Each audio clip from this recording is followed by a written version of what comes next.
Kalian pasti pernah dengar kan peran YLBHI dalam isu hak asasi manusia. Tapi tahukah kalian bahwa YLBHI juga secara aktif mendukung hak-hak LGBT dan keberagaman gender di Indonesia? Berdasarkan data dan fakta di lapangan, YLBHI menegaskan bahwa setiap orang berhak mendapatkan perlindungan hukum, termasuk komunitas LGBT. Mereka berpendapat bahwa diskriminasi berbasis orientasi seksual dan identitas gender bertentangan dengan prinsip HAM dan Konstitusi Negara Indonesia.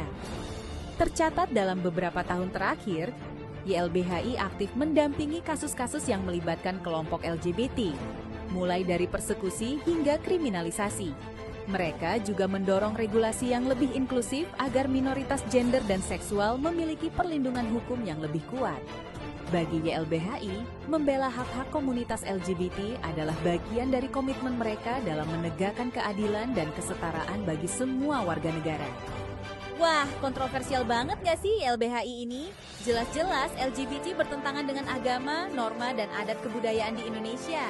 Kok YLBHI malah mendorong terbentuknya regulasi khusus untuk melindungi kaum LGBT?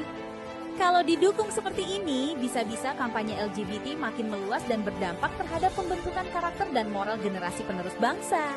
Waduh, ngeri banget sih. Kalau kita cermati, sejak menjabat sebagai Presiden Amerika Serikat, Joe Biden menjadikan perlindungan hak LGBT sebagai prioritas kebijakan luar negerinya dengan dalih memperjuangkan HAM global.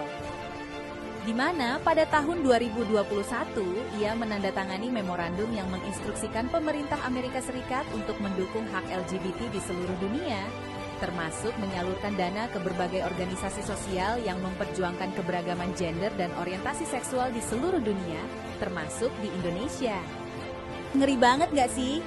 Semoga pemerintah Indonesia bisa segera mengeluarkan regulasi hukum terkait larangan LGBT, karena jika tidak, maka dampaknya akan merusak moral bangsa. Bagaimana menurut kalian?